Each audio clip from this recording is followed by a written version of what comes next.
Bonjour et bienvenue pour votre deuxième guidance de l'année 2025. Donc celle-ci se concentrera sur les énergies mensuelles. Alors je fais une petite intro pour vous préciser qu'il ne s'agit pas d'une guidance qui sera développée, hein, vous les aurez ensuite bien entendu comme d'habitude pour chaque mois, mais voilà des points on va dire importants qui vont peut-être occuper votre esprit, autour desquels vous aurez éventuellement à travailler. Voilà, ce sera forcément différent chaque mois. Il n'y a rien de fataliste derrière, hein. On est vraiment dans une énergie. Très souvent, s'il y a quelque chose qui sera, par exemple, qui apparaîtra un peu complexe, c'est que justement, il y a matière à progresser autour du point abordé. Voilà, je vous dis ça, je ne sais absolument pas à l'avance ce qu'il y aura. Donc, je vais vous proposer de poser les cartes et ensuite, je ferai la guidance. Donc, je les poserai en amont. Vous allez avoir une petite vidéo accélérée. Et c'est pour gagner du temps, bien entendu. Donc, n'oubliez pas de regarder également les autres guidances de l'année 2025 qui, elles, se consacrent aux différents secteurs de vie. Et je vous dis à tout de suite. C'est à vous les Gémeaux pour votre deuxième guidance de l'année 2025. Donc, nous allons commencer par le mois de janvier. Alors, waouh, nous avons le chariot et nous avons la reine d'épée. Donc, magnifique, hein, puisque vous êtes le troisième signe, tout le monde démarre sur les chapeaux de roue. Très clairement, ici, on est sur un démarrage en fanfare. Donc, il y a quelque chose qui vient vous apporter hein, peut-être une concrétisation, une réalisation, une matérialisation. C'est comme si vous trouviez aussi une part de vous. Il y a quelque chose qui est dominé ici aussi et qui vous permet finalement de vous réaliser davantage, d'être mieux dans votre expression. La reine d'épée, hein, c'est très Gémeaux comme carte. Bon, on aurait pu avoir les amoureux, mais l'énergie aurait été un peu différente parce que ici, on sort de toute forme de doute. On a cette victoire. On est à la fois dans une forme de puissance matérielle, mais également spirituelle, même si j'aime pas tellement le mot. Il y a vraiment une intégration de ces énergies. Et puis, les deux personnages regardent dans le même sens, ce qui confère de la force à ce que je perçois ici. Il peut y avoir pour certains et certaines vraiment quelque chose qui s'apparente à une forme de triomphe. Hein. Alors, ça peut aussi indiquer un voyage. Peut-être que vous allez voyager en cette période, faire un voyage important. Et ça sera marquant aussi d'une façon comme d'une autre. Alors, pour le mois de février, donc nous avons le mât et le cavalier d'épée. Donc ici, il y a un investissement, peut-être une espèce comment dire, de fougue que vous mettez dans la réalisation de quelque chose de nouveau. Peut-être que vous allez revoir quelque chose complètement, peut-être que vous allez remanier totalement quelque chose, peut-être que vous allez vous lancer d'un coup dans quelque chose de nouveau, peut-être, voilà, sans peut-être trop savoir où vous allez. Ça peut aussi indiquer, avec ce chariot, ce mât, un besoin de bouger. Il peut y avoir, et puis avec ce cavalier d'épée en plus, peut-être que vous allez avoir un petit peu la bougeotte. Peut-être aussi que vous allez déménager pour certains et certaines ou préparer un déménagement. Le mois de mars, et je suis désolée, c'est en train d'un coup le soleil est en train de tomber d'un coup. Donc on va voir, enfin c'est pas comme s'il y avait beaucoup de soleil d'ailleurs, mais bon, bref, c'est très gris. Donc peut-être qu'à un moment, je vais couper et allumer la lumière. Alors, nous avons le monde et le 2 de coupe. Donc ici, voilà, il y a quelque chose ici qui coince peut-être un petit peu avec certaines des personnes qui vous entourent. Donc on est quand même hein, dans cette, toujours dans cette optique de réalisation personnelle. Peut-être que ce que vous accomplissez ou ce qui vous démarque ne plaît pas à tout le monde et qu'on vous le fait sentir. Hein. Ça peut être quelque chose comme ça. Donc, mais ici, on serait dans un jeu de miroir en quelque sorte. Mais je vois plutôt comme voilà, peut-être une nécessité de faire un petit peu de tri dans vos relations ou de recadrer quelque chose. Il peut y avoir une espèce de déséquilibre, d'incertitude, mais que vous allez de ce fait surpasser, hein, puisque le principe finalement de cette guidance, c'est de voir ce que vous allez pouvoir également transformer. Peut-être que aussi ce que vous avez lancé au préalable, hein, un peu comme ça là, de façon précipitée, rencontre des petits, pas nécessairement des obstacles, mais des petites difficultés qu'il va falloir gérer pour que tout se passe bien et rentre dans l'ordre. Alors, avril, waouh, nous avons la maison Dieu et le 10 de coupe. Donc, c'est une très belle maison Dieu, hein, puisque ici, c'est waouh dans votre vie. Hein. Je crois que j'ai dit ça dans les 3 guidances que j'ai faites. On est dans quelque chose de complètement inattendu. Alors, ça peut être un coup de foudre, ça peut être, mais un coup de foudre, vous savez, c'est pas forcément pour quelqu'un. Ça peut être, vous cherchez une maison, par exemple, je vous parlais de déménagement tout à l'heure, et vous avez le coup de foudre pour un lieu.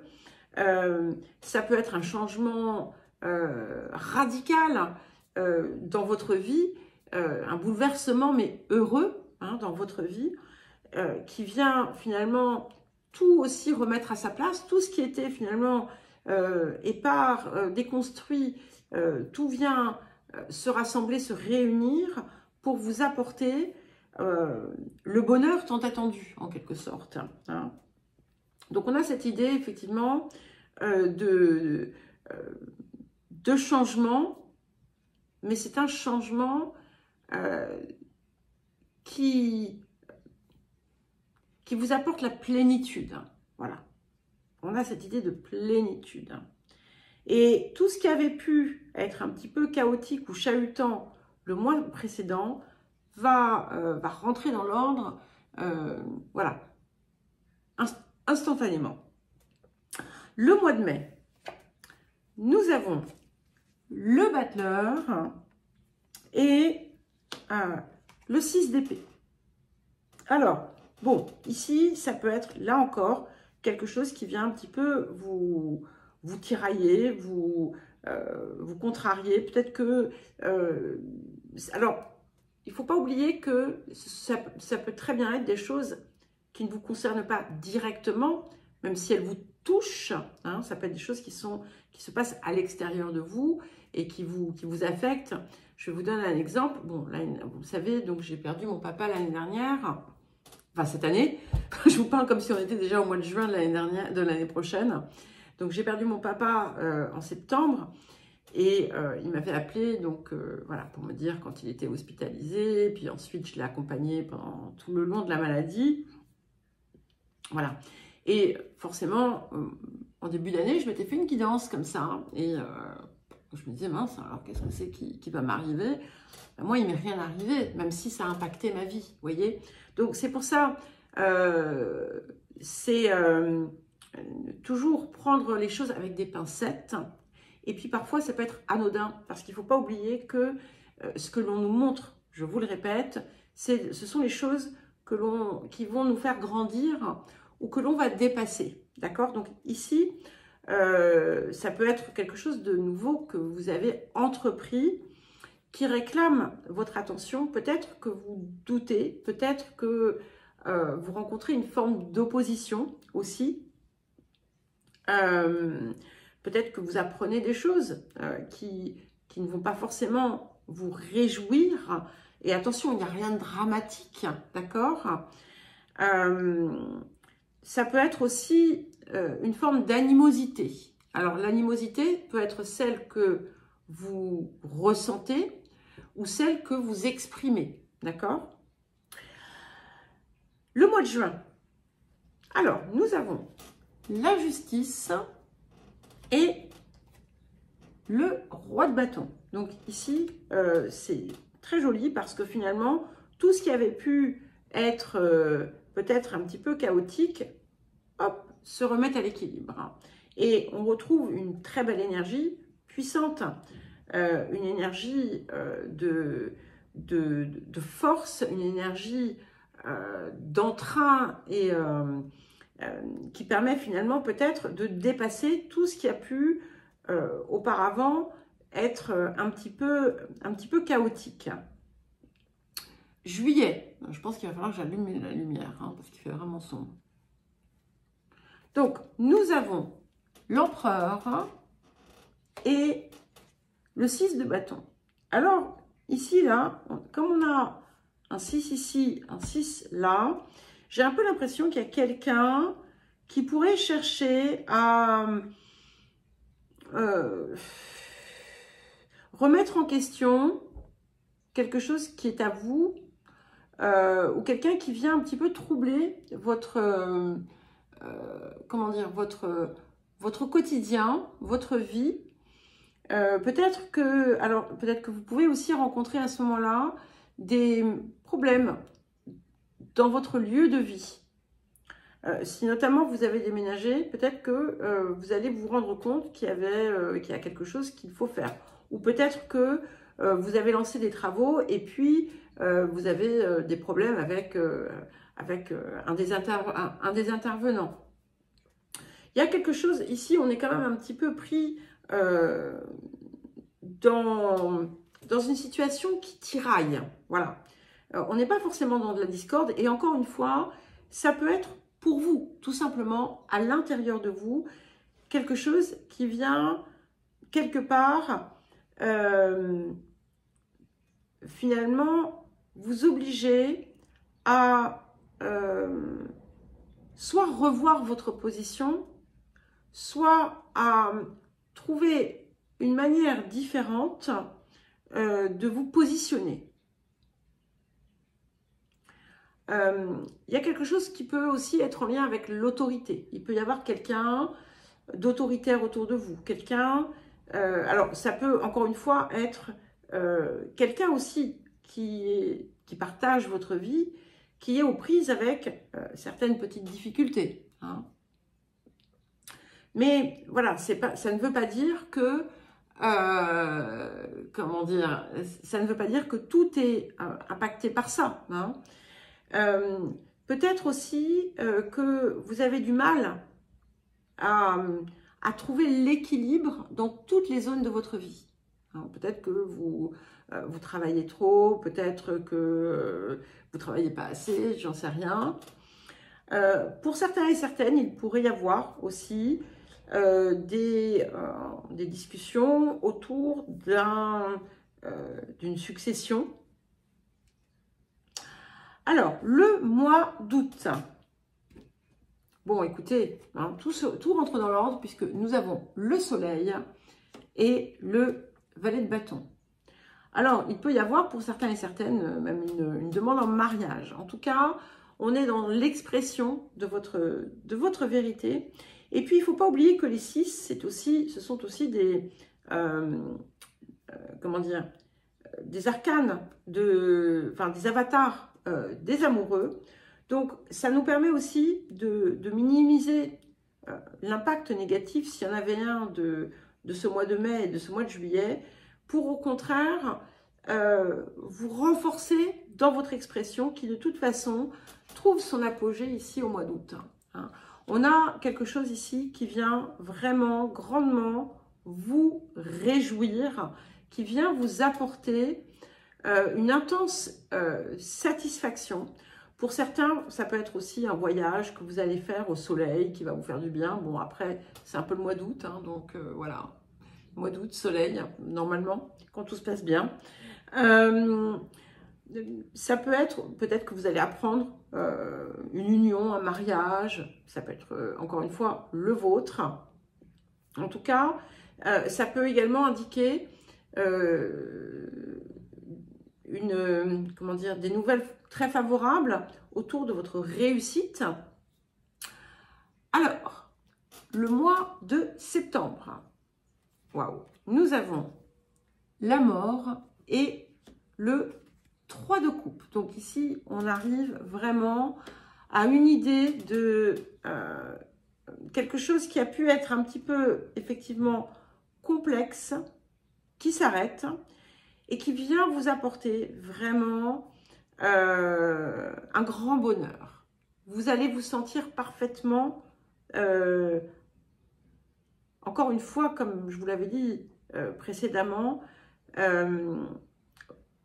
non, c'est pas à vous que je l'ai dit. Vous allez vous sentir parfaitement vous, parfaitement à votre place. Tout se passe merveilleusement bien. Hein. C'est la fin vraiment d'une période ici. Si vous avez, pour les personnes qui ont pu vivre un deuil, eh bien, ça va marquer voilà, la fin du cycle où vous allez enfin voilà, vraiment faire la paix avec la perte que vous avez pu avoir. Pour d'autres, il peut s'agir d'une réconciliation. Pour d'autres encore, hein, c'est vraiment aussi tout simplement la réconciliation avec soi. C'est vraiment un grand bonheur.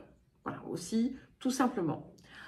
Alors, octobre, nous avons l'impératrice et le valet d'épée. Alors, bon, de nouveau, ici, on a quelque chose qui vient un petit peu chiffonner. Ça peut tout simplement être, encore une fois, vous, hein, et votre mental qui a un sursaut